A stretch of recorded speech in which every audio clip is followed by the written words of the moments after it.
પહેલાં તો હું રાજકારણમાં લગભગ 1982માં આવ્યો અને મારો સ્વભાવ છે સેવાકીય પ્રવૃત્તિમાં ચેલેન્જ ઝીલવાનો, કામ કરવાનો, અમુક વ્યક્તિ સામે ચેલેન્જ ઝીલવાનો.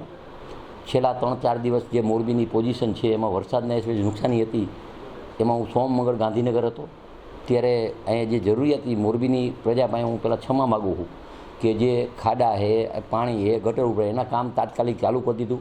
પણ અહીંયા જોતો હતો હું ગાંધીનગરમાં અહીંયા વિડીયોમાં કે જે આમ આદમી પાર્ટીના કાર્યકર્તા ગમે ત્યાં મોરબીની પ્રજાને ઉશ્કેરવાનું, અહીંયાની ગુજરાતમાં ઉશ્કેરવાનો ધંધો કરે. એક વિસાવદરની સીટ આવી, એમાં તો ગોપાલભાઈ અહીંયા આવશે ને ગોપાલભાઈ આમ છે ને ગોપાલભાઈ વારી થશે. એટલે એનો વિડીયો જોયા પછી મને એમ થયું કે છેલ્લા 2 વર્ષથી હું જોઉં છું ભાઈ શ્રી ગોપાલભાઈ, પહેલાં તમે બોલ્યા હીરાબા વખતે, હીરાબાનું બોલ્યા, એ તો કોઈ દી રાજકારણમાં નથી, સ્ટેટમાં નથી. નરેન્દ્રભાઈનું બોલો, અમિતભાઈનું બોલો, તમામ નેતાનું બોલો, અને તમે એમ કહો કે કાંતિભાઈએ સ્ટેટમેન્ટ આપ્યું એટલે પેટમાં તેલ રેડાય છે. પેટમાં તેલ નથી રેડાતું. મેં સાચી વાત કરી છે. તમે આવો, આમાં પ્રોસિજર હોય. તમે એકવાર ચૂંટાણા, હું 7 વાર લઈ રહ્યો છું.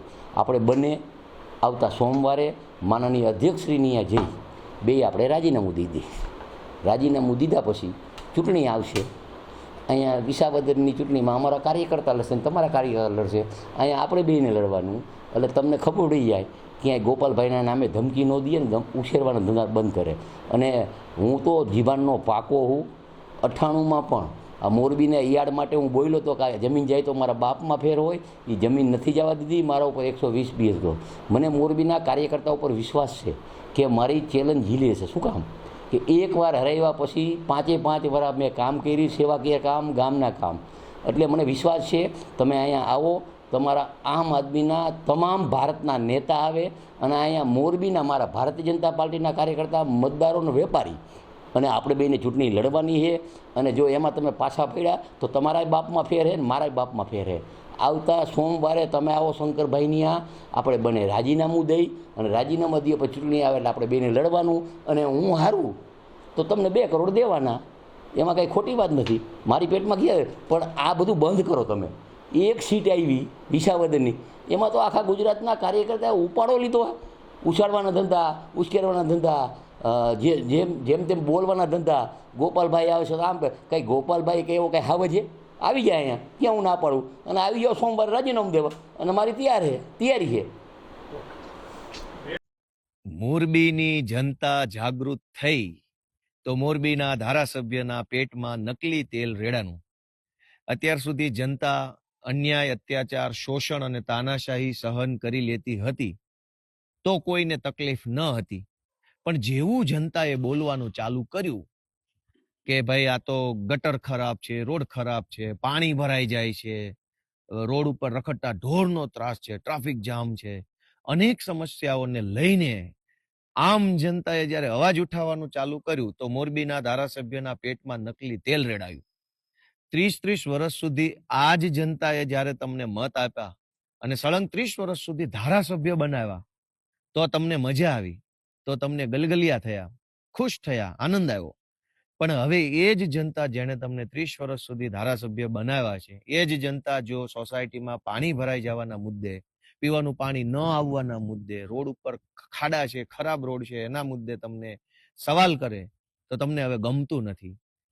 અને પાછું ગઈકાલે મેં વિડીયો જોયો કે મોરબીના ધારાસભ્ય એવું કહે છે ભાજપના કે ગોપાલ ઇટાલિયામાં હિંમત હોય તો ચૂંટણી લડવા આવી જાય મારી સામે, અને હું રાજીનામું પણ આપી દઈશ અને ગોપાલ ઇટાલિયાને 2 કરોડ રૂપિયા પણ ઇનામ પેટે આપીશ.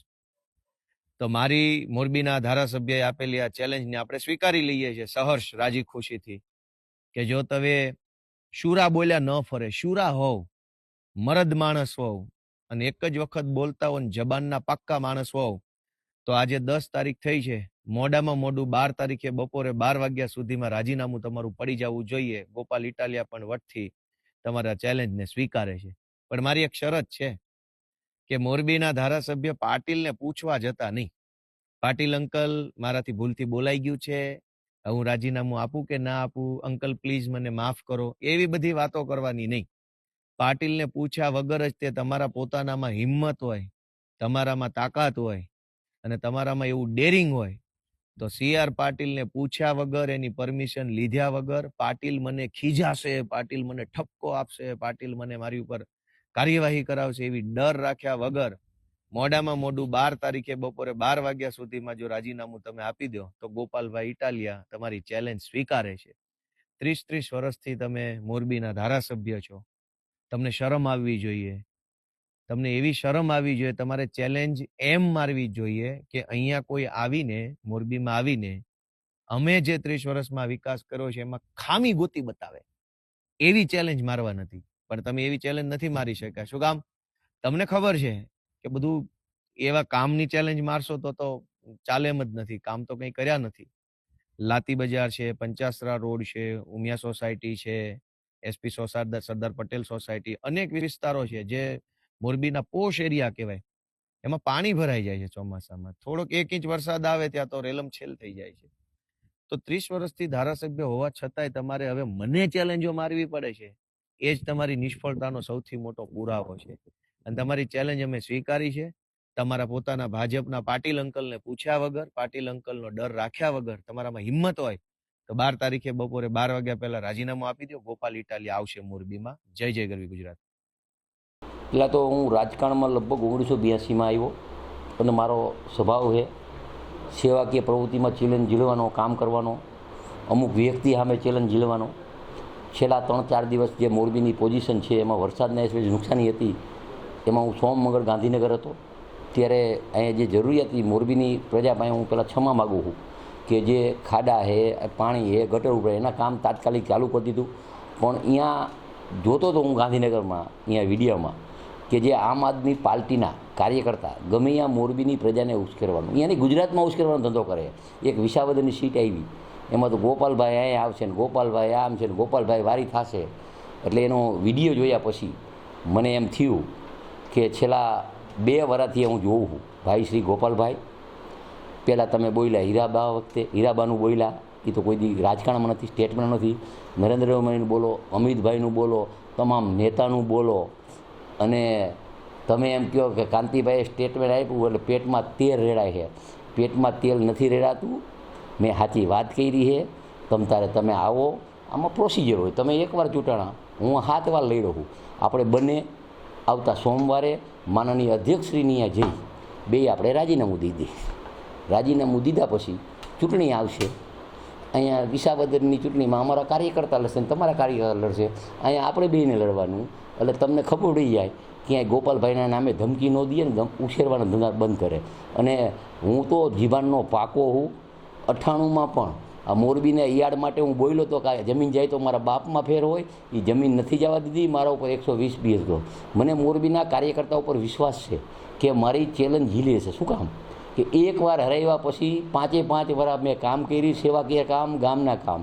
એટલે મને વિશ્વાસ છે તમે અહીંયા આવો, તમારા આમ આદમીના તમામ ભારતના નેતા આવે અને અહીંયા મોરબીના મારા ભારતીય જનતા પાર્ટીના કાર્યકર્તા, મતદારોનો વેપારી, અને આપણે બેને ચૂંટણી લડવાની છે. અને જો એમાં તમે પાછા પડ્યા તો તમારાય બાપમાં ફેર છે ને મારાય બાપમાં ફેર છે.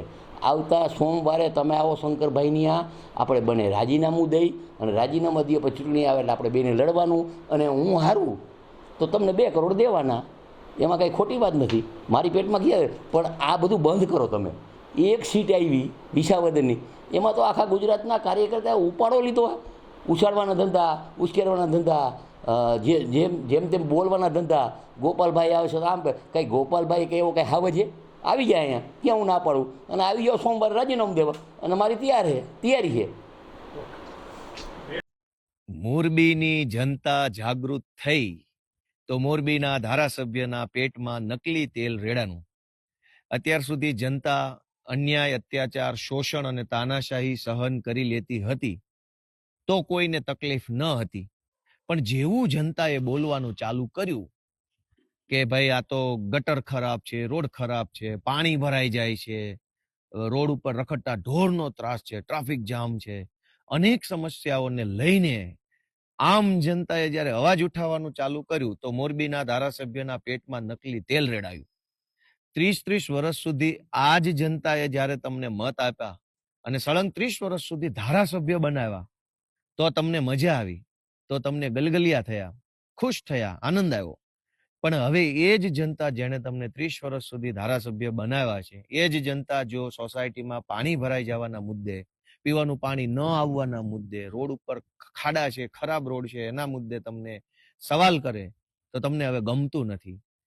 અને પાછું ગઈકાલે મેં વિડીયો જોયો કે મોરબીના ધારાસભ્ય એવું કહે છે ભાજપના કે ગોપાલ ઇટાલિયામાં હિંમત હોય તો ચૂંટણી લડવા આવી જાય મારી સામે અને હું રાજીનામું પણ આપી દઈશ અને ગોપાલ ઇટાલિયાને 2 કરોડ રૂપિયા પણ ઇનામ પેટે આપીશ.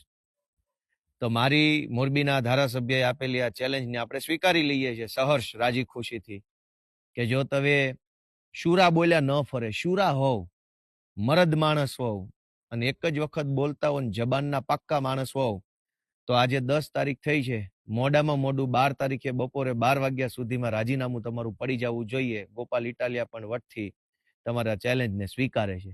પણ મારી એક શરત છે કે મોરબીના ધારાસભ્ય પાટીલને પૂછવા જતા નહીં.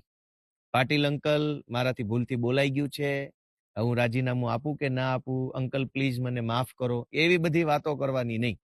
પાટીલને પૂછ્યા વગર જ તે તમારા પોતાનામાં હિંમત હોય, તમારામાં તાકાત હોય અને તમારામાં એવું ડેરિંગ હોય તો CR પાટીલને પૂછ્યા વગર, એની પરમિશન લીધા વગર, પાટીલ મને ખીજાશે, પાટીલ મને ઠપકો આપશે, પાટીલ મને મારી ઉપર કાર્યવાહી કરાવશે એવી ડર રાખ્યા વગર મોડામાં મોડું 12 તારીખે બપોરે 12 વાગ્યા સુધીમાં જો રાજીનામું તમે આપી દો તો ગોપાલભાઈ ઇટાલિયા તમારી ચેલેન્જ સ્વીકારે છે.